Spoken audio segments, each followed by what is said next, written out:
Muy buenas noches, yo soy José Agustín y me da muchísimo gusto darles la bienvenida a esta serie de programas basados en tragicomedia mexicana, crónica histórica que narra los acontecimientos que tuvieron lugar entre 1940 y 1994.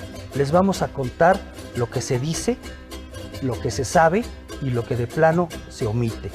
Así es que prepárense ahora, abróchense muy bien los cinturones y canten aquella de "Suave que me estás matando", porque vamos a recorrer un sendero de espinas. ¿Recuerda usted cuando murió Colón?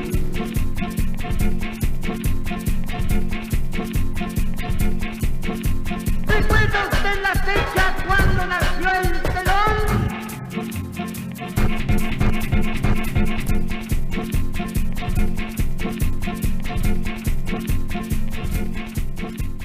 Estos libros entonces no son historia oficial, tampoco es un trabajo clásico u ortodoxo de historiografía, son unas crónicas históricas que tratan de devolvernos la memoria para que nos resulten provechosos todos los acontecimientos que hemos vivido o padecido en los últimos años. Manuel Ávila Camacho llegó a la presidencia de pura casualidad. Si no hubiera sido por el escandalazo que armó Juan Andreu Almazán, el candidato opositor, Lázaro Cárdenas seguramente se hubiera inclinado por alguien que siguiera su proyecto político y económico. Manuel Ávila Camacho ciertamente no lo era, pero supo aprovechar muy bien el momento. En 1940, en México, las cosas estaban de la patada. El presidente Lázaro Cárdenas no estaba dispuesto a que se perdieran su expropiación del petróleo, su reforma agraria, su reestructuración de los obreros y su educación socialista. Todo esto se hallaba amenazado por la popularidad del candidato Juan Andreu Almazán, exhuertista, quien parecía que arrollaría en las elecciones al candidato oficial, el general Manuel Ávila Camacho. Por tanto, el presidente Cárdenas orquestó uno más de los fraudes electorales característicos de la nación.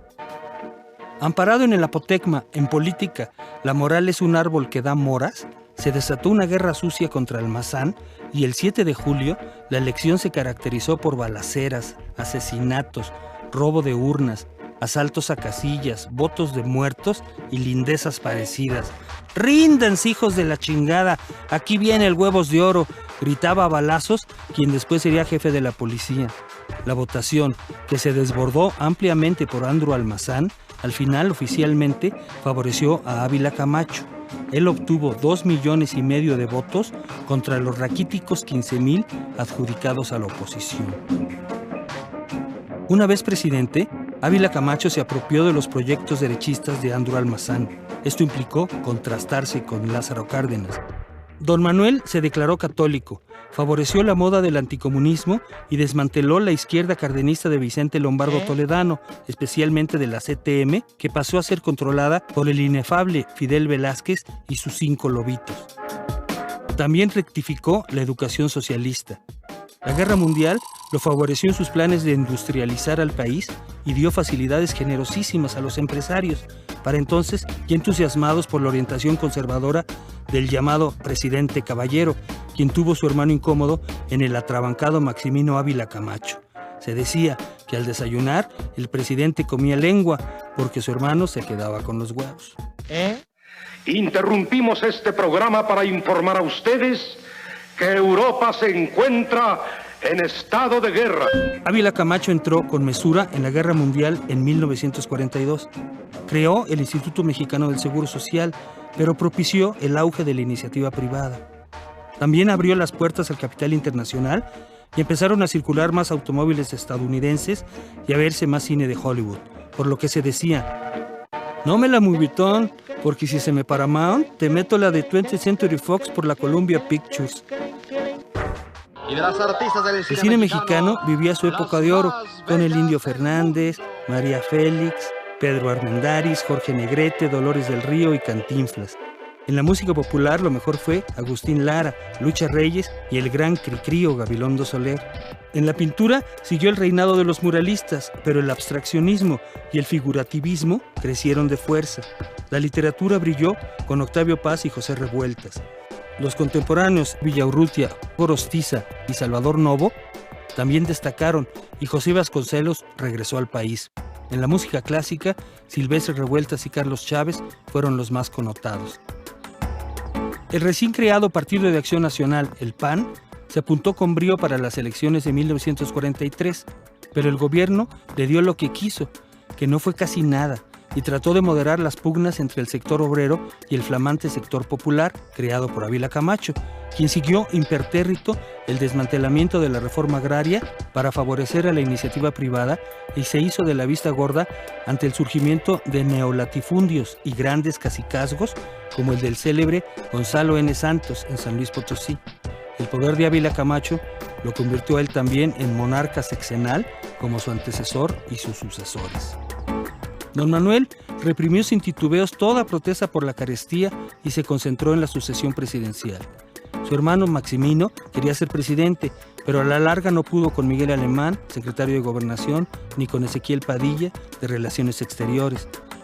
Después de hacerla debidamente de emoción, el presidente Caballero dio el dedazo a favor de Miguel Alemán, a quien la CTM nombró el cachorro de la revolución.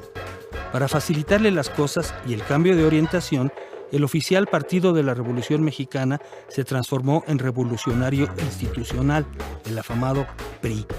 Ezequiel Padilla, desde Relaciones Exteriores, había cultivado Estados Unidos y se sintió con poder para oponerse a la dupla Ávila Camacho-Miguel Alemán, pero fue inútil y lo arrollaron en las elecciones de 1946, en las que no hubo tiroteos, pero por no dejar siguió la práctica del robo y relleno de urnas, además de otras alquimias.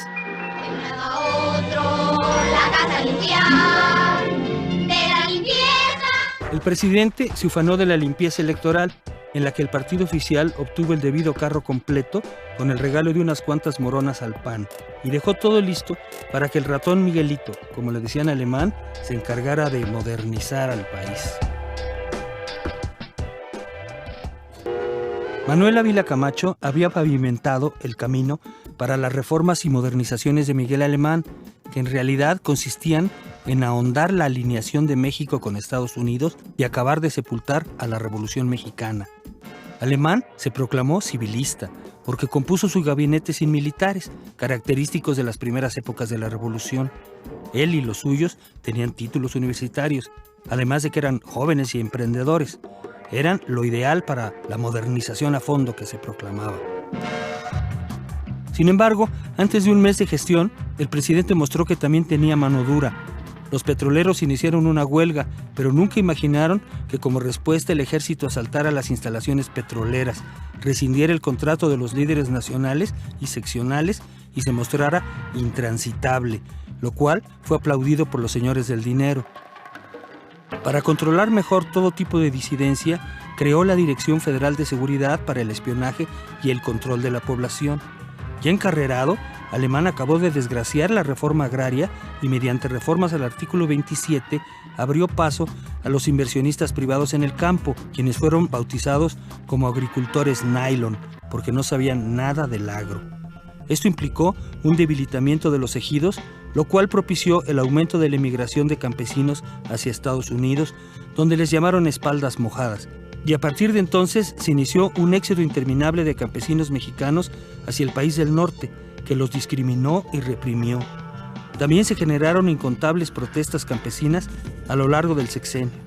Alemán respondió entonces con el amparo agrario para que los nuevos latifundios privados no fuesen restituidos a los ejidatarios ni resultasen afectados. Un incidente terrible en el campo fue la epidemia de fiebre aftosa de 1947. Estados Unidos exigió que México usara el rifle sanitario, o sea, exterminar todas las vacas, aunque pudieran curarse, y puntualmente se le obedeció, aunque esto significara la matanza de 2,000 reses al día. Mucha gente se indignó y las críticas al nuevo gobierno civilista se incrementaron hasta que Alemán suprimió la medida. En tanto, Alemán se deshacía de enemigos políticos. Así cayeron los gobernadores de Tamaulipas, Chiapas, Durango y Coahuila mediante el cómodo expediente de la desaparición de poderes. La clase obrera, controlada por Fidel Velázquez, no causaba problemas y la CTM ignoró la política de bajos salarios. Por eso Vicente Lombardo Toledano, experto en el arte del oportunismo político, creó el Partido Popular, el PP, que después fue PPS, pues se proclamó disque socialista. El Partido Comunista salió con que Alemán era un burgués progresista y tampoco causó problemas. A mediados de su sexenio, el presidente era ya un auténtico monarca sexenal y controlaba todo. Bajos salarios y precios desmesurados fueron las bases económicas de Alemán, quien creó una casta de empresarios que se divertía en sus mansiones de las Lomas de Chapultepec, el Country Club y el Jockey Club. Les gustaba el whisky, jugar canasta uruguaya y la equitación. Su mística era el anticomunismo, que estaba de moda. Muchos amigos de Alemán obtuvieron ganancias desmesuradas bajo el ejemplo del mismo presidente, quien a la sombra de una fiebre de obras públicas amasó una fortuna alucinante. Pero en 1947 había escasez de materias primas, de crédito y energía eléctrica, transportación inadecuada y maquinaria obsoleta. La guerra mundial había concluido y con ella el auge de exportaciones. La inflación crecía, el gobierno tendía al gasto deficitario y los ricos sacaron más dinero vía la especulación. La fuga de capitales se volvió alarmante y Alemán, aunque había prometido no hacerlo, devaluó el peso a 6.88 y finalmente a 8.65 por dólar, no sin antes avisarle a sus cuates que compraran los debidos billetes verdes. Esa devaluación fue devastadora.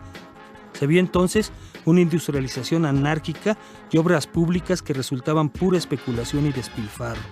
La corrupción, omnipresente para entonces, fue el lazo de unión entre los mexicanos. La devaluación y el encarecimiento correspondiente activó un gran descontento popular. En el sindicato de petroleros surgió una pugna feroz por la dirección que fue a los tribunales. El presidente apoyó a Jesús Díaz de León, mejor conocido como el Charro, quien recurrió a las prácticas de Fidel Velázquez, apoderarse mediante pistoleros del control. Pero, innovador el hombre, añadió también denuncias penales contra sus oponentes, que fueron a dar a la cárcel. El charrismo había nacido. De pasada, Ferrocarriles Nacionales se aprovechó para despedir a 12 trabajadores y para reducir los salarios a su conveniencia. El alemanismo también fue la época del mambo, de los centros nocturnos y de los teatros de revista. En estos triunfaban las exóticas como Tongolele o cómicos como Palillo, quien llegaba con un amparo judicial a trabajar por lo duro de sus críticas. Las rumberas triunfaban en el cine, también con melodramones truculentos. A la cabeza de las estrellas se hallaban Pedro Infante y Tintán, Pachuco Gandaya, que bailaba mambo con Pérez Prado. Este ritmo causó furor en la vida nocturna y en clubes como Leda, Ciros y Waikiki. Empezaron los tríos de boleristas con los Panchos como locomotora. En la pintura, Diego Rivera vio divertido cómo una turba de sinarquistas borraba la frase «Dios no existe» en su mural del Hotel del Prado. Por cierto, Frida Kahlo asistió en camilla a la gran exposición de Diego en Bellas Artes. Por su parte, Rufino Tamayo se consolidó. Hubo grandes libros como Al filo del agua de Agustín Yáñez, Varia invención de Arriola, Libertad bajo palabra de Octavio Paz y Los días terrenales de José Revueltas. Salvador Novo reivindicó al Palacio de Bellas Artes al estrenar a los novísimos Emilio Carballido y Sergio Magaña. Luis Buñuel filmó su obra maestra Los Olvidados. Y comenzó la televisión con los canales 2, 4 y 5 que pronto popularizaron la lucha libre, la cual también causó sensación con El Santo y Gori Guerrero. Los problemas económicos de Alemán se compusieron cuando se inició la Guerra de Corea y los especuladores financieros regresaron sus capitales al ver que el peso no se devaluaría más. Siguieron entonces las grandes obras, la carretera panamericana, redes de electricidad e irrigación, ciudad universitaria, el aeropuerto y el viaducto, que fue la primera vía rápida de la Ciudad de México. Pero ese aparente progreso lo desmentía la marcha del hambre de los mineros de Nueva Rosita, Coahuila, a quienes no se les solucionó nada. Para nadie era un secreto de que Miguel Alemán pretendía reelegirse, lo cual fue promovido intensamente por sus fieles, pero el sistema político de plano no se lo permitió y él no se atrevió a dar el obregonazo. En esas condiciones no tuvo más remedio que elegir sucesor a destiempo, que fue Adolfo Ruiz Cortines, a quien se le conocía como el tío Coba, por halagar a sus superiores, o el príncipe charro, por no decirle pinche betarro, pues ya era mayorcito. Ruiz Cortines aceptó, encantado, sacrificarse por la patria, pero no le gustó esa designación tardía y a regañadientes. Como contrincante, tuvo al general Miguel Enríquez Guzmán, que se decía era apoyado por Lázaro Cárdenas.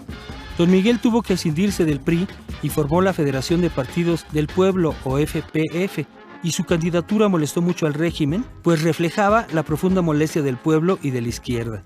Por su parte, el PAN participó por primera vez en elecciones presidenciales con Efraín González Luna y el PP postuló a Vicente Lombardo Toledano para hacer bulto. Pero el peligro era Enríquez Guzmán y las elecciones de 1952 fueron vigiladísimas por el ejército. Como era de esperarse, la alquimia priista logró el carro completo otra vez, pero los enriquistas se proclamaron vencedores y armaron un mitin en la Alameda, solo que a este asistieron también el ejército y la policía, que golpearon brutalmente a todos. Hubo varios muertos, decenas de heridos y 500 arrestados. Poco después, el presidente alemán dijo que durante estos actos electorales imperó la más absoluta tolerancia y comprensión por parte del gobierno, y se resignó a entregar el poder que tanto le había gustado.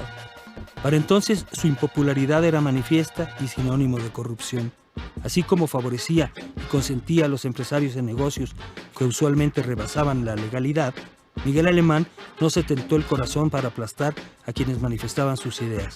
De esa manera, instituyó la tendencia represiva del Estado mexicano, que a partir de entonces se convertiría en parte esencial del estilo personal de los presidentes de la Revolución.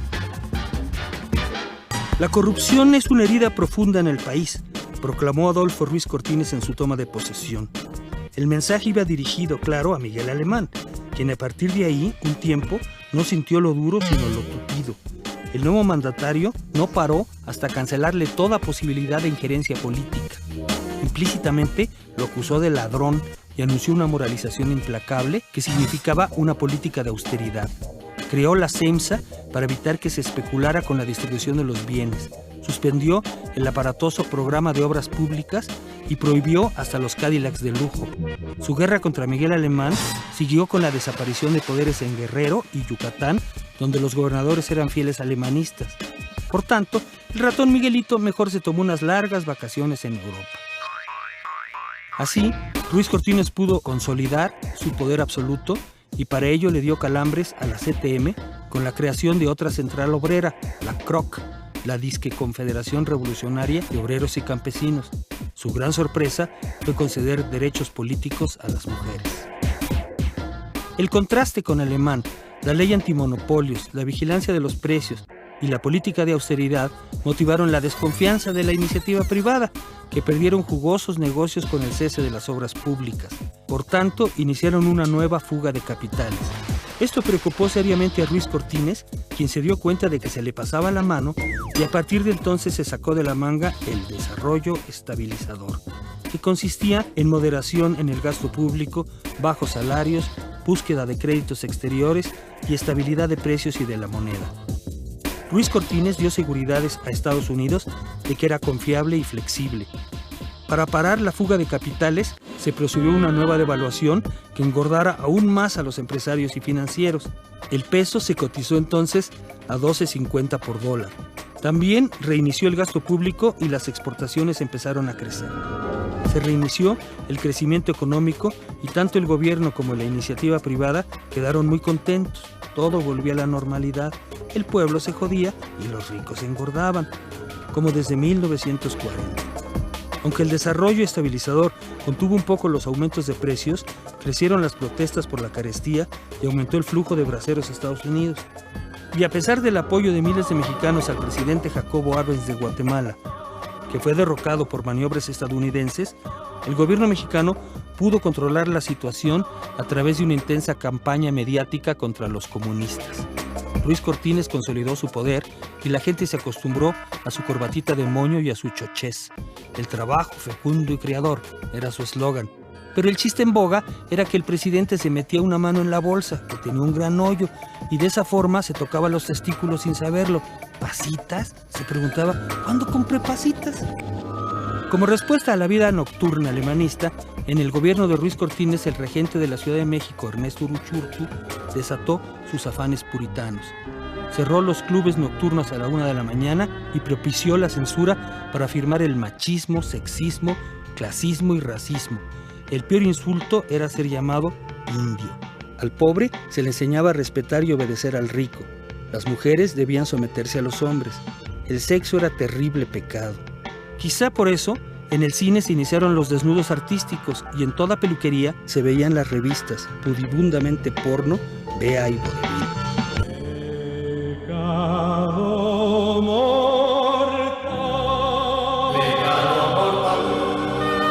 Para compensar, de Cuba llegó el sensual cha-cha-cha, creció el bolero romántico, el gran José Alfredo Jiménez le cantó al amor en las cantinas y llegó el rock and roll, que fue satanizado como bolchevique y pervertidor de las tiernas armas juveniles.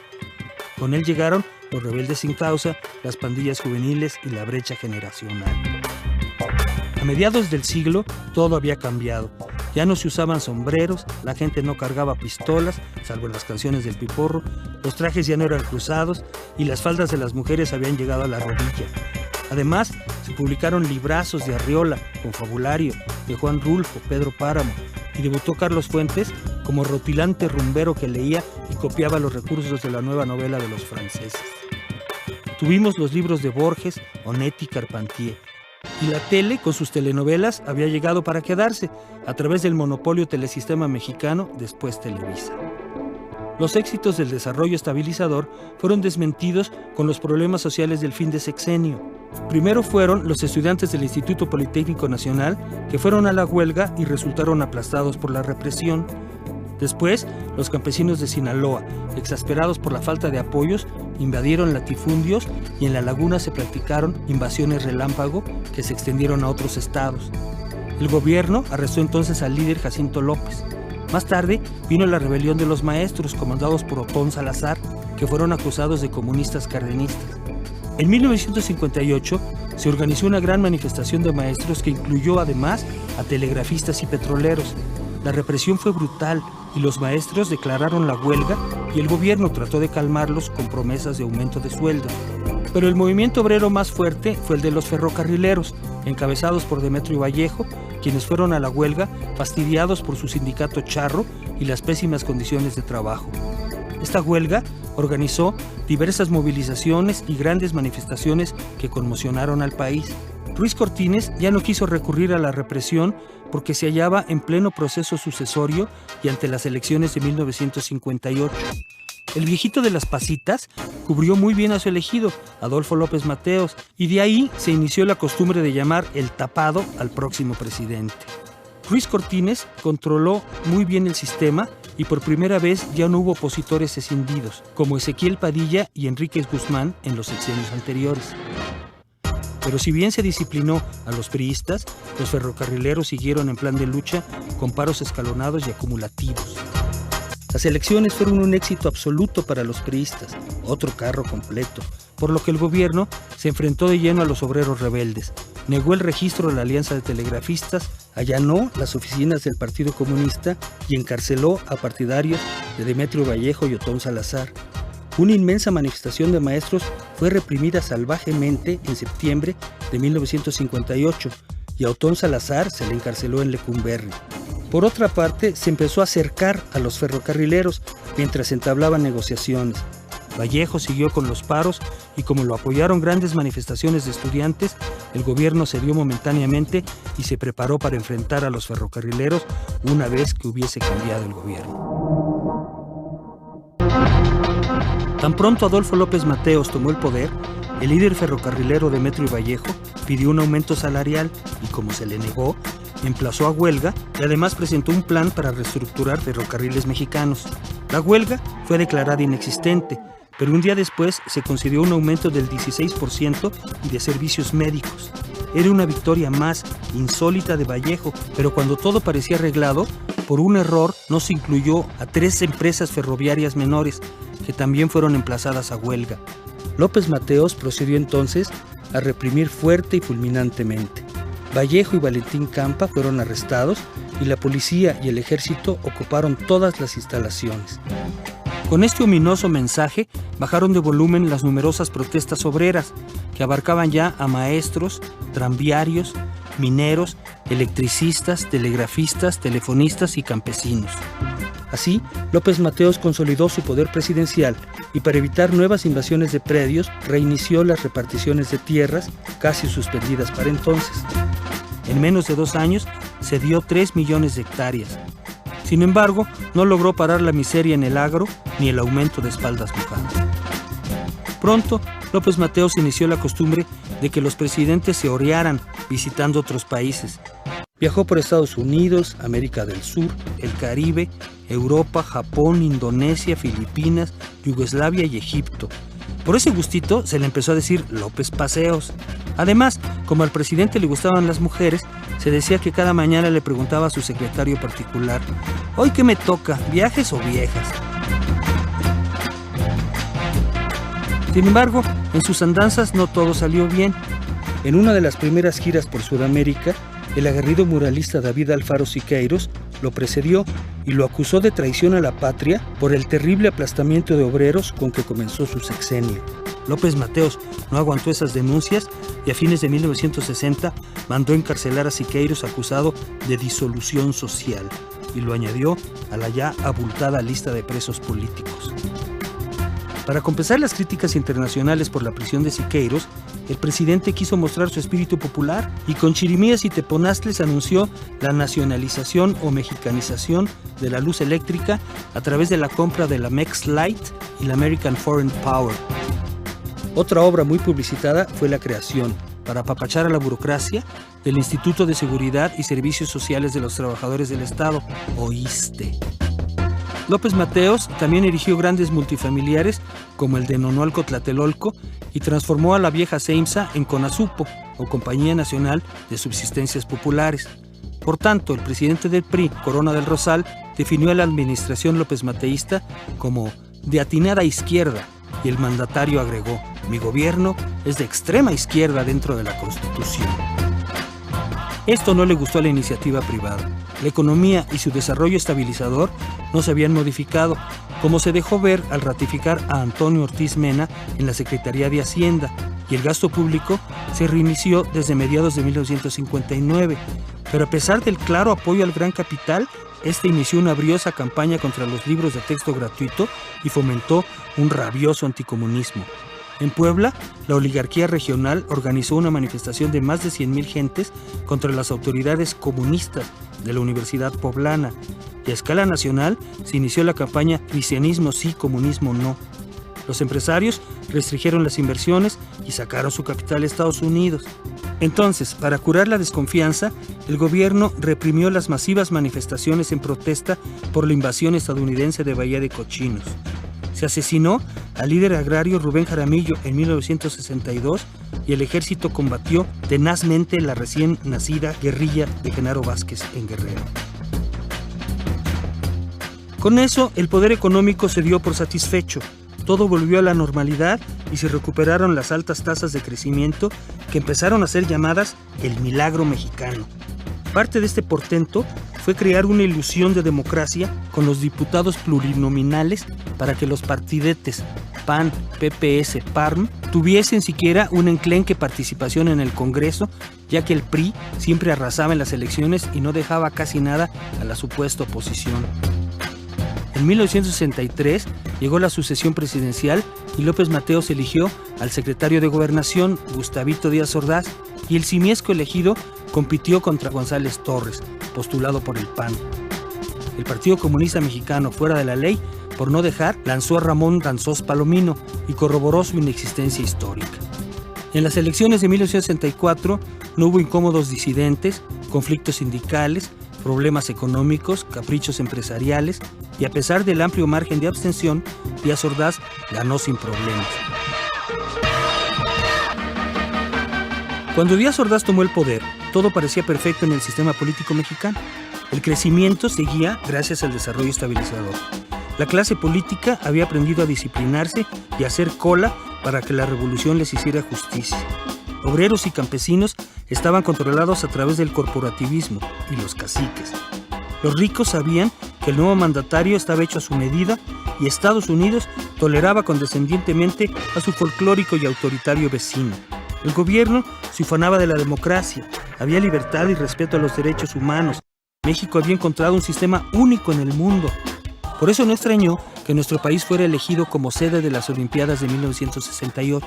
No alarmaba la persistencia de la guerrilla de Genaro Vázquez en Guerrero, ni las protestas sociales, como en el conflicto de los médicos residentes o los problemas universitarios de estudiantes rechazados que motivaron la salida del rector Ignacio Chávez, ni las rebeliones en las universidades de Michoacán o Sonora, ni el fallido intento de asalto de un cuartel en Chihuahua o la aparición de una nueva guerrilla encabezada por Lucio Cabañas. Tampoco, por supuesto, la sempiterna carestía, la explotación de los pobres, la corrupción omnipresente, el incontrolado crecimiento demográfico, la devastación ecológica, la rebeldía sin causa de los jóvenes, el machismo, el racismo, el clasismo, el autoritarismo, los prejuicios y las convenciones sociales que se habían extendido a casi todos los estratos de la sociedad. No importaba que un despistado como Carlos Madrazo creyera en democratizar al PRI, se le destituyó de la presidencia del partido oficial y después un oportuno accidente lo borró del mapa político. Todo es posible en La Paz, decía el gobierno orgulloso, pues además de sede de las Olimpiadas, México también lo sería del Campeonato Mundial de Fútbol en 1970. Además, contribuíamos a la paz mundial con el Tratado de Tlatelolco, que obligaba a la no proliferación de las armas nucleares. Ni Estados Unidos ni la Unión Soviética lo suscribieron, pero esos eran detalles sin importancia. ¡Viva México, señor! Por eso la Virgen María dijo que aquí estaría mucho mejor. Todo ese sueño de estabilidad y progreso se desintegró en el verano del 68, justo antes de los Juegos Olímpicos, para los que el gobierno se había preparado tanto.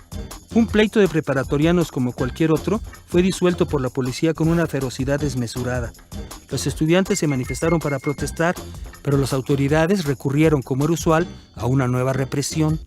Los jóvenes de la UNAM y del Politécnico se unieron e iniciaron una huelga, y los preparatorianos sostuvieron duros encuentros con la policía que quiso acabar fulminantemente con el conflicto. Como no se logró, entonces se recurrió al ejército, que al tratar de tomar por la fuerza la preparatoria 1, destruyó un portón que era una joya colonial. Para entonces los estudiantes habían creado un comité nacional de huelga que redactó un pliego petitorio de 6 puntos. El gobierno comprendió que el asunto no se resolvería fácilmente mediante la represión y pasó a una estrategia de diálogo que nunca se cumplió, mientras creaba nuevas condiciones para aplastar al movimiento. En agosto y principios de septiembre tuvieron lugar manifestaciones de cientos de miles, jamás vistas, pero ante la cercanía de las Olimpiadas, el ejército procedió a asaltar Ciudad Universitaria y el Politécnico. El 2 de octubre se aprovechó un mitin para infiltrar al Batallón Olimpia, un grupo paramilitar de jóvenes entre los manifestantes, y ellos iniciaron una balacera contra los estudiantes y el ejército que rodeaba la plaza de Tlatelolco. Los soldados repelieron el ataque y el resultado fue una masacre en la que murieron miles y se arrestó a muchos de los principales líderes del movimiento estudiantil. La matanza de Tlatelolco enlutó al país, que ya no pudo disfrutar los Juegos Olímpicos. Quedó claro que los progresos del régimen eran muy endebles y que el milagro mexicano fue un juego de ilusionismo.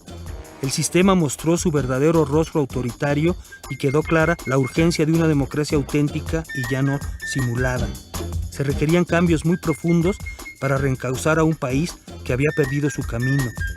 El artífice de la estrategia contra los mejores jóvenes del país fue el secretario de Gobernación, Luis Echeverría, quien así aseguró el dedazo de Díaz Ordaz. Asumo íntegramente la responsabilidad personal, ética, social, jurídica, política e histórica por las decisiones del gobierno en relación con los sucesos del año pasado. Este, por su parte, asumió la responsabilidad total del rumbo de los acontecimientos y trató de mitigar sus efectos, otorgando el voto a los jóvenes de 18 años en 1969. Después, contempló atónito cómo Luis Echeverría dejaba de ser el servil y discreto funcionario que no se perdía la hora nacional y se volvía locuaz e hiperactivo. Díaz Ordaz estuvo a punto de rectificar su decisión, pero ya era tarde. Horrorizado comprendió que le había dado el poder al que lo convertiría en chivo expiatorio de todos los males de la nación.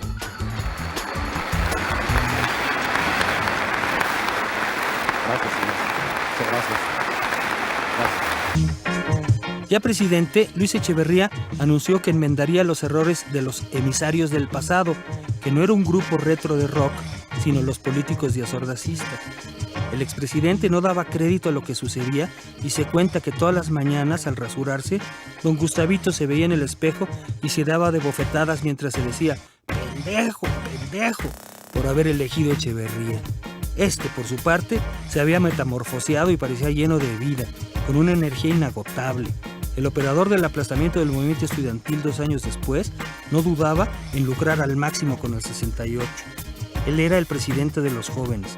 Promovió su delirante apertura democrática y armó un gobierno de tecnócratas, los aperturos, como se les dijo. El presidente se mostraba como heredero de Lázaro Cárdenas, pero no mediante grandes obras como la expropiación del petróleo, sino en lo superficial. Le gustaban la ropa y las artesanías indígenas, y por eso, para fastidio de los invitados, en las celebraciones oficiales se servía agua de horchata, de chía o de Jamaica, en vez de los acostumbrados whiskies y coñaques. Llenó los pinos de muebles coloniales y equipales. La esposa del presidente, María Esther Zuno, se vestía con trajes de tejuana, solo que a diferencia de Frida Kahlo, ella parecía mesera de Sanborns, que usaban vestidos autóctonos y que a partir de entonces se les conoció como las Estercitas. Echeverría, a su vez, puso de moda las guayaberas. Pronto se distinguió porque el tiempo no le alcanzaba y casi no dormía ni iba al baño. ¡No mea!, exclamaban asombrados sus funcionarios, quienes por imitarlo contenían hasta 10 horas la necesidad de orinar a pesar de que se le salían las lagrimitas. En realidad, a Echeverría le fascinó ser monarca sexenal para fastidiar a sus subalternos. Hacía acuerdos colectivos con todo el gabinete que duraban hasta la madrugada. Ahí tenían que estar todos, haciéndose bolas. Si no, llamaba a sus colaboradores casi al amanecer para verlos llegar con la pijama bajo el traje y chinguiñas en los ojos. Bueno, a trabajar muy duro y también teléfono de Messi para arriba y adelante. Pero los efectos del 68 se hacían sentir. Una parte de jóvenes descontentos, sin titubeos, pasaron a la guerrilla. Se iban con Genaro Vázquez, quien cayó en 1972, o con Lucio Cabañas, abatido en 1974, después de que secuestró al gobernador de Guerrero, Rubén Figueroa, gran cacique de la zona y tan folclórico como Don Luis. Otros crearon guerrillas urbanas, que a menudo iban a China o a Corea para entrenarse. Casi todos eran jóvenes de clase media que de buena fe se disponían a sacrificarse y que murieron torturados, ejecutados o simplemente desaparecidos. Los más destacados fueron el Frente Urbano Zapatista y la Liga 23 de septiembre. La lucha contra la guerrilla resultó una verdadera guerra sucia y la Procuraduría, la Federal de Seguridad, la paramilitar Brigada Blanca y el Ejército infiltraron, espiaron, torturaron, asesinaron y desaparecieron a miles de opositores. Como si eso fuera poco, el presidente siguió su propio modelo, ejecutado el 2 de octubre de 1968, y el 10 de junio de 1971 repitió el numerito para desarticular otra serie de protestas estudiantiles originadas en Monterrey. El batallón Olimpia para entonces eran los halcones, que igualmente se infiltraron en una marcha de estudiantes y combinados con el ejército y la policía provocaron una nueva masacre. Con esta jugada asesina, el presidente se quitó de encima al diazordacista gobernador de Nuevo León, Alfonso Martínez Domínguez, un presidenciable muy incómodo y entonces regente del DF, y además frenó brutalmente cualquier rebelión estudiantil y consolidó su poder omnímodo. Por otra parte, el presidente se la pasó viajando, con cortejos de sultán que incluían indígenas para que hicieran tortillas, y trató de erigirse como líder del tercer mundo. Nada más entre 1975 y 76 recorrió Guyana, Senegal, Argelia, India, Sri Lanka, Tanzania, Arabia, Kuwait, Egipto, Israel, Jordania y Cuba. Su único gran acierto fue emular a Cárdenas y apoyar a los chilenos que sufrieron el golpe de Estado contra Salvador Allende en 1973. Pero al final rompió inútilmente con España y después se peleó con Israel, que lo ridiculizó y obligó al canciller Emilio Rabasa a disculparse. Don Luis, furioso, despidió a Rabasa y proclamó: "El mexicano nunca pide perdón". Echeverría y su hiperactividad lo llevaron a crear centros turísticos como Cancún, a fomentar invasiones de campesinos con fines políticos, a burlarse y humillar a sus funcionarios, a eliminar enemigos políticos como el líder electricista Rafael Galván, el rector de la Universidad Nacional Autónoma de México Pablo González Casanova y el gobernador poblano Bautista O'Farrill, o a gente suya que no le respondió como quiso, como el joven gobernador de Sonora Carlos Biebrich. También inventó partidos políticos como el Socialista de los Trabajadores para contrarrestar al PMT, el Mexicano de los Trabajadores de Berto Castillo, quien a pesar de las intimidaciones gangsteriles se negó a transar con Echeverría. El único que se opuso al presidente y lo frenó fue Jesús Reyes Heroles, presidente del PRI, quien le impidió imponer al gobernador de Veracruz y después lo paró en seco en 1975, cuando como Miguel Alemán, Echeverría quiso reelegirse. Al final se decía, el presidente se volvió loco. Se peleó con el Grupo Monterrey a causa del asesinato de Eugenio Garzazada y de paso con Televisa, que apoyó a los regiomontanos. Después fue toda la clase empresarial la que repudió al presidente, quien después de todo, como sus predecesores, les había permitido enriquecerse a su gusto. Las derechas soltaron campañas de rumores, la gasolina se acababa, los libros de texto gratuito eran comunistas, el gobierno aplicaba vacunas esterilizadoras y una devaluación era inminente. Además, se propagaron incontables chistes, algunos muy buenos, de que Echeverría era un pendejo. Díaz Ordaz estaba feliz. A mí me reprocharon ser feo, no ser pendejo, decía. Ya que no pudo reelegirse, el presidente cuando menos intentó el maximato. Con ese fin, buscó al que creyó el más manejable del gabinete, quien resultó su viejo amigo de la infancia José López Portillo, a quien Echeverría metió en la política y en su mandato lo hizo director de la Comisión Federal de Electricidad y después secretario de Hacienda. Para taparlo, dio línea para que surgieran 7 candidatos de pseudotapados.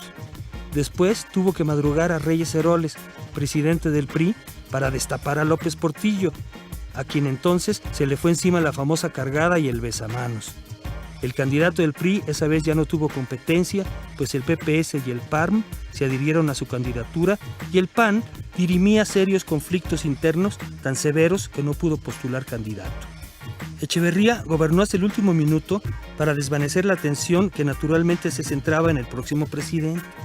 Se lanzó contra el Excelsior de Scherer García, impuso al gobernador de Nayarit a pesar de que había perdido la votación contra el PPS y siguió su duelo contra la IP, que soltó el rumor de un golpe de Estado el 20 de noviembre. Fugó capitales y finalmente logró que el peso se devaluara después de 20 años de estabilidad, lo que generó una escalada de aumentos de precios. La paridad quedó finalmente en 22 pesos por dólar, pero Echeverría siguió viajando por todo el país, no decía adiós sino hasta luego, y el 21 de noviembre todavía se dio el lujo de expropiar más de 130,000 hectáreas en el Valle del Yaqui, lo cual se dijo fue premeditación, alevosía y ventaja. Echeverría aumentó peligrosamente la deuda externa para sufragar sus gastos, pero aún faltaba ver en acción a su sucesor. Entregaré con toda mi esperanza, con toda mi certidumbre de mexicano, el mandato supremo de la República a José López Portillo.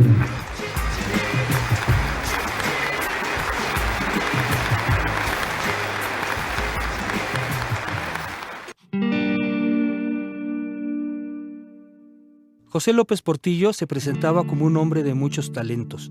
Era abogado, catedrático, escritor, filósofo, pintor, jinete, tenista, karatista, boxeador, atleta y gimnasta, además de nieto del muy regular porfirista y homónimo escritor. Ya presidente, primero anunció que el panorama de devaluación, inflación, desempleo, rumores y desconfianza constituía condiciones críticas, casi histéricas, por lo que pidió una tregua y sorprendió a todos cuando se soltó a llorar por la suerte de los desposeídos. Para atajar a Echeverría, que pretendía gobernar a través de él, puso a Jesús Reyes Heroles como secretario de Gobernación, quien mandó a don Luis como embajador en las Islas Fiji y para compensar le pidió a Díaz Ordaz que aceptara la embajada de España, con la que apenas se habían reiniciado las relaciones. Pero, sin aviso, don Gustavito un día se aburrió y dejó tirada la chamba. Don José también desató su nepotismo y cuatachismo al dar puestos importantes a su hijo José Ramón, a sus hermanos Guillermo y Margarita, a su viejo amigo Arturo Durazo, a su alumno Miguel de la Madrid y a su amante Rosa Luz Alegría. Don Pepe heredó una severa crisis económica que requirió el oxígeno salvador, pero sumamente caro, del Fondo Monetario Internacional, el cual implicaba topes salariales, aumentos de precios, restricción del gasto público y devaluaciones fuera de su control. La economía ya no se dirigía en Los Pinos, sino en Washington. Pero el sagaz presidente tenía una carta bajo la manga. Su amigo, Jorge Díaz Serrano, aseguraba que México disponía de reservas petroleras por 60,000 millones de barriles. Como si vivía la crisis promovida por los árabes y el petróleo escaseaba, México podía ser una potencia decisiva. Tenemos que acostumbrarnos a administrar la abundancia, decía López Portillo, mientras sometía por la fuerza represiva a todos los sindicatos que protestaron por el tope salarial. Los yacimientos petroleros mexicanos eran reales y los centros financieros internacionales proporcionaron el dinero suficiente para perforar y extraer el oro negro. Los trabajos se hicieron con celeridad y pronto México tuvo los excedentes necesarios para pagar las usureras deudas con el FMI. Ya suenan las arcas, se dijo, pero el dinero del petróleo siempre se quedó entre la gente rica, por lo que López Portillo, a quien se veía como derechista y represor de los pobres, procuró crear programas considerados populistas, como Coplamar, fortaleció a la CONASUPO, autorizó a que algunos sindicatos charros abriesen tiendas barateras y anunció que llevaría a la reforma agraria a sus máximas consecuencias. Una gran medida fue permitir que Reyes Heroles diseñase una reforma política que dio legalidad al Partido Comunista y amplió el número de partidos políticos. Eso sí, por ningún motivo el gobierno cedió el control y la calificación de las elecciones. En tanto, el presidente se divertía poniendo y quitando altos funcionarios por puro capricho, como a Reyes Heroles, que también le había servido. Los cambios en el gabinete colocaron a nueva gente en la posibilidad de llegar a la presidencia, como Miguel de la Madrid y Javier García Paniagua, quienes, con Jorge Díaz Serrano, se volvieron los más visibles suspirantes. Para entonces el auge petrolero era una realidad, por lo que don Pepe quiso conquistar el mundo con un plan mundial de energía. Se sentía poderosísimo, gran estrella internacional, y subestimó las molestias de Estados Unidos, que para nada quería tener un vecino fuerte. Desde mediados de 1979 se reiniciaron las fugas de capital y en 1980, bajo presiones del Fondo Monetario Internacional, se impuso el impuesto al valor agregado, o IVA, supuestamente para abatir la inflación. Por esas épocas ya se decía que la economía mexicana estaba sobrecalentada. En 1981 vino el desastre cuando cayeron los precios del petróleo, lo que aumentó la deuda externa. Aumentó el déficit comercial, las exportaciones se desplomaron y la fuga de capitales adquirió proporciones escandalosas. Después aumentaron las tasas bancarias internacionales. Crecían los rumores de una devaluación. Los problemas económicos ya eran indetenibles. La fuga de capitales se incrementaba y todo se dolarizaba. La iniciativa privada exigía una devaluación y López Portillo se negó diciendo: «Defenderé el peso como un perro», con lo cual se ganó solamente que le dijeran el perro. Pero la salida de divisas no paraba. El presidente no hizo caso y se concentró, a regañadientes, en elegir sucesor, que resultó su alumno Miguel de la Madrid, entonces secretario de Programación, quien lo adulaba hasta la ignominia bajo la asesoría de su joven lugarteniente Carlos Salinas de Gortari. Esto implicó que Díaz Serrano se descobijara y perdiera la oportunidad de ser presidente. Al poco rato, incluso fue eliminado del gabinete. García Paniagua también se molestó notoriamente. Todo esto indicaba una merma severa en el poder presidencial y López Portillo mismo se convirtió en sinónimo de corrupción por su tendencia a aceptar regalitos. En 1982, la fuga de capitales era una sangría y en febrero el peso finalmente se desplomó y se estableció un tardío control de cambios. Nada de eso sirvió y los financieros empezaron a exigir otra devaluación. En agosto, ninguna institución financiera quiso prestarle dinero a México, que se hallaba en la bancarrota. En las elecciones, de la Madrid ganó sin problemas, pero nadie se imaginaba que López Portillo aterraría al mundo financiero y que aprovecharía su último informe para decretar la nacionalización de la banca, control de cambios, paridad fija y un manejo férreo de importaciones y exportaciones. Al anunciar todo esto, el presidente volvió a llorar al decir: ya nos saquearon, no nos volverán a saquear. Ante esto, las derechas, indignadas, pegaron de alaridos e iniciaron una campaña feroz contra el perro o jolopo, de la cual él ya nunca se pudo recuperar.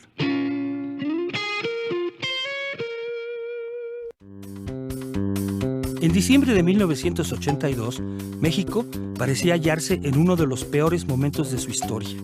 Las cosas no se pusieron más cardíacas porque los tiempos de López Portillo estaban a punto de concluir. Todo mundo esperaba el nuevo sexenio. Las cosas tendrían que mejorar a partir del 1 de diciembre. Pero el flamante presidente Miguel de la Madrid descabezó toda ilusión y dramatizó. Vivimos una situación de emergencia. No permitiré que la nación se nos deshaga entre las manos. Explicó entonces que la crisis no era transitoria, sino estructural. El sistema ya se había agotado y debía reformarse radicalmente. Pero su propuesta de cambio salvador era el capitalismo salvaje, el neoliberalismo que promovían Estados Unidos e Inglaterra. Por las razones que fuesen, no había dinero.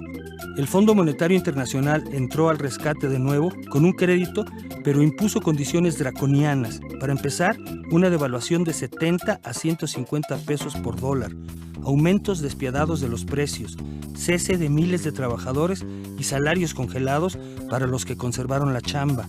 Los ilusos de la clase media, que aspiraban a ser nuevos ricos, con el auge petrolero acabaron como nuevos pobres.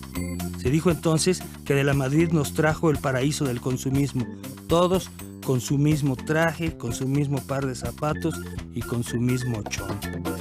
Para disfrazar esos ímpetus entreguistas, de la Madrid aventó la renovación moral, o sea, una lucha severa contra la corrupción. Pero esto solo fue un pretexto para vengarse de Jorge Díaz Serrano, quien se había atrevido a disputarle la presidencia y quien perdió su fuero y pasó todo el sexenio en la cárcel, al igual que Arturo Durazo, corruptísimo exdirector de la policía y viejo amigo del expresidente. Pero el principal de los peces gordos era el mismísimo López Portillo. Él no visitó la cárcel, pero de don Pepe pasó López Porpillo, Jolopo o el perro, y fue tema de incontables chistes y burlas. De la Madrid era un hombre deslucido, carente de brillantez y de quien se rumoraba su lejanía en el trato con las señoras. La cabeza de esta nueva casta, el joven secretario de Programación y Presupuesto, Carlos Salinas de Gortari, a su vez se apoyaba en José Córdoba Montoya, un francés que deslumbró a la malinchista generación del cambio.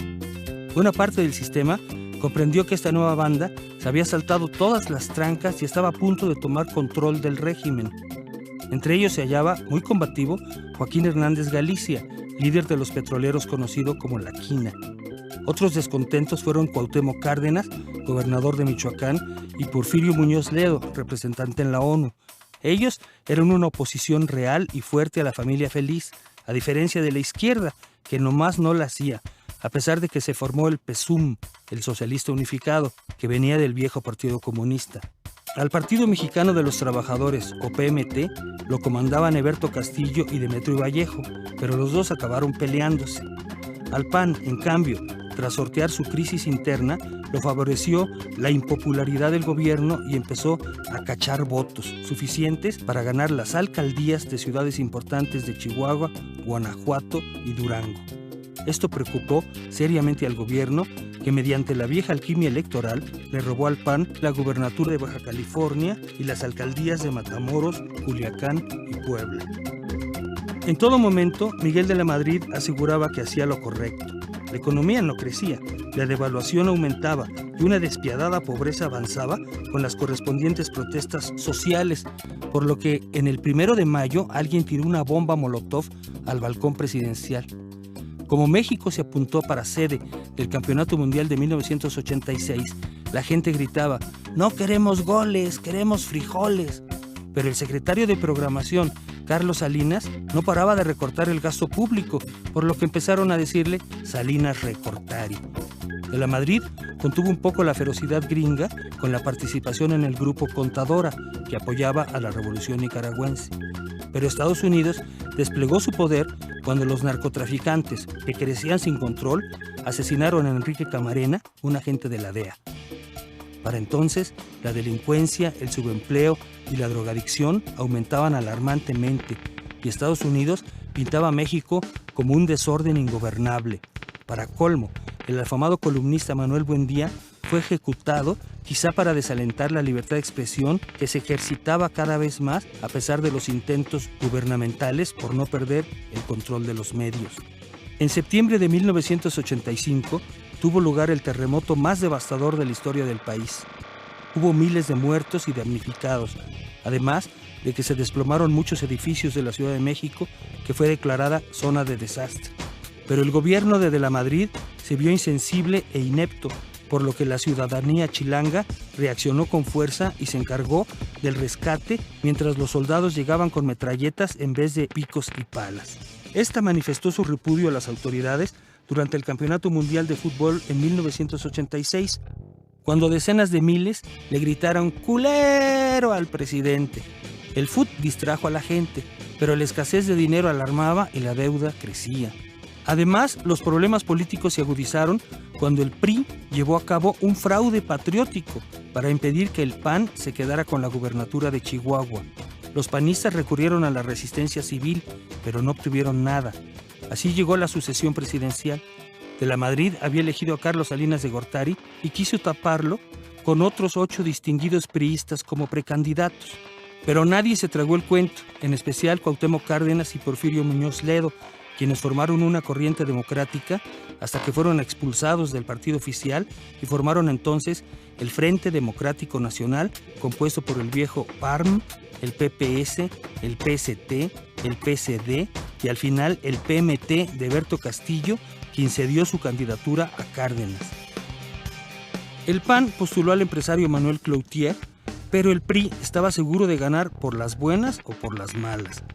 Además, se tuvo que lidiar con los estudiantes universitarios que se alzaron en huelga ante las reformas regresivas del rector Jorge Carpizo. También fue un escándalo el crack de la bolsa de valores después de una fiebre especulativa en la que mucha gente cayó y más tarde perdió todo lo que tenía.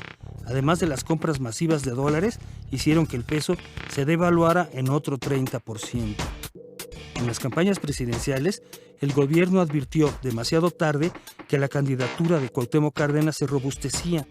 Los priistas estaban tan seguros de su aplanadora que subestimaron por completo el descontento de la población y la unión de las izquierdas en el Frente Democrático Nacional. Se inició una guerra sucia contra el FDN, pero ya no sirvió. Así es que la familia feliz mejor afinó los mecanismos del fraude electoral. Pero el 6 de julio de 1988, la votación resultó tan abundante para Cárdenas que Gobernación prefirió arguir que el sistema se había caído para poder arreglar el triunfo de Salinas. Nadie se tragó ese cuento mayúsculo y el final del sexenio fue cardíaco. Pero al final, el estado de ánimo del país era oscurísimo. Consciente de la ilegitimidad de su elección, Carlos Salinas de Gortari decidió dar un golpe fuerte que además le permitiera vengarse de un enemigo peligroso.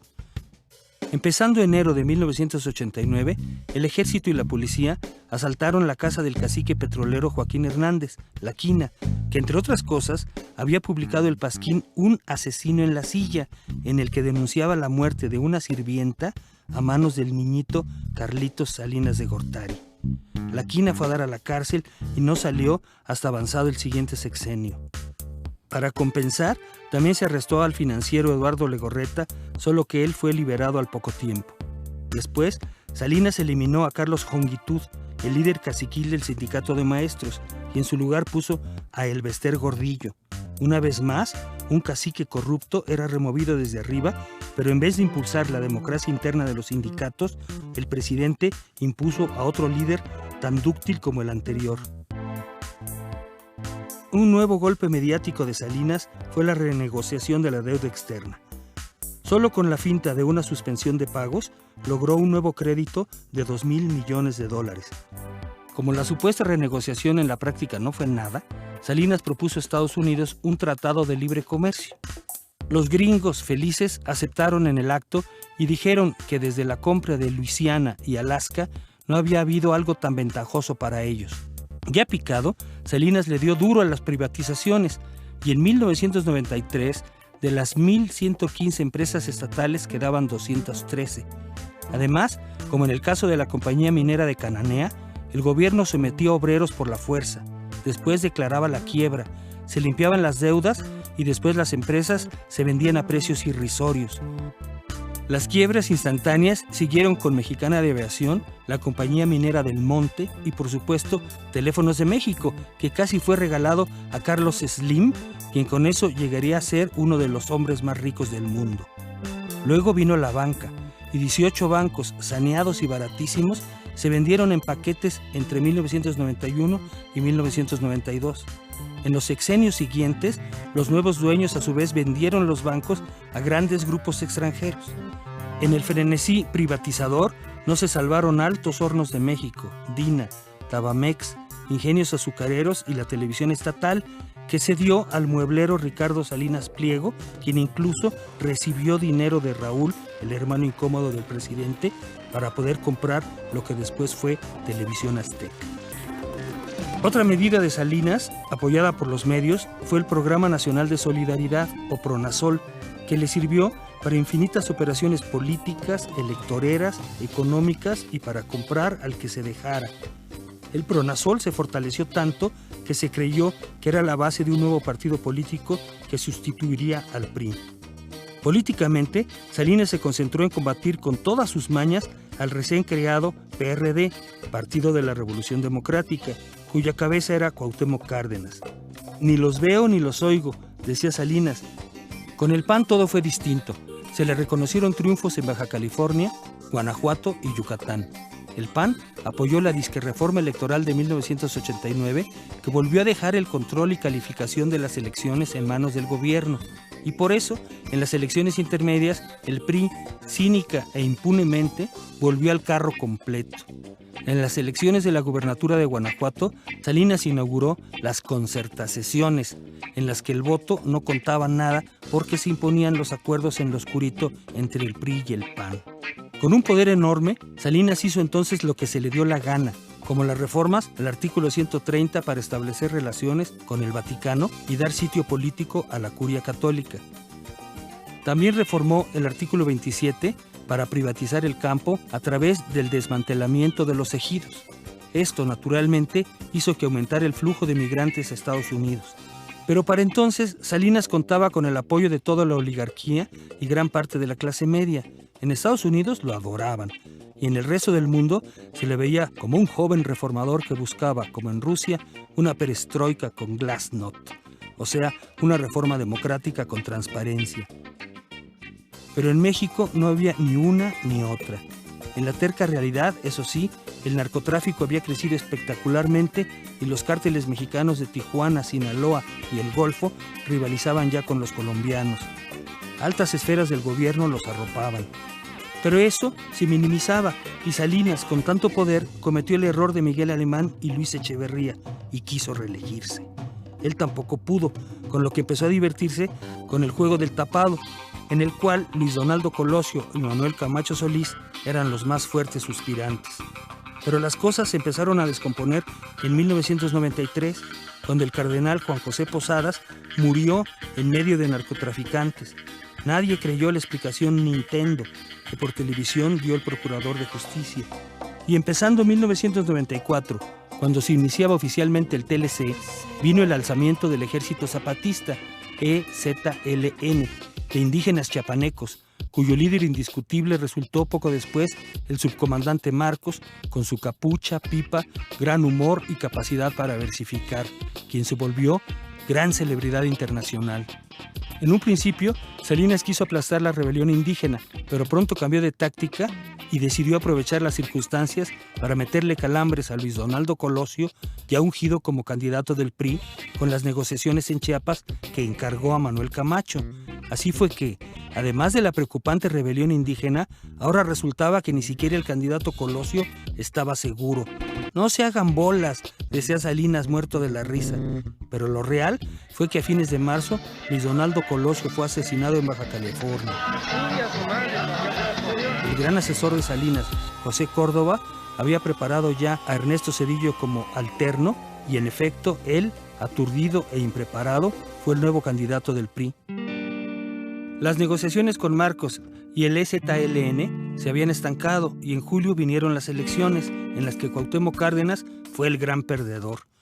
El candidato del PAN, Diego Fernández de Ceballos, se hizo chiquito para que Ernesto Zedillo pudiera ser el nuevo presidente. Pero el colmo vino poco después, cuando el excuñado de Salinas, José Francisco Ruiz Massieu, que iba para líder priista del Congreso, también fue asesinado. El país vivía tensiones tremendas y para entonces era visible una fuerte fuga de capitales. La quiebra económica estaba a la vista.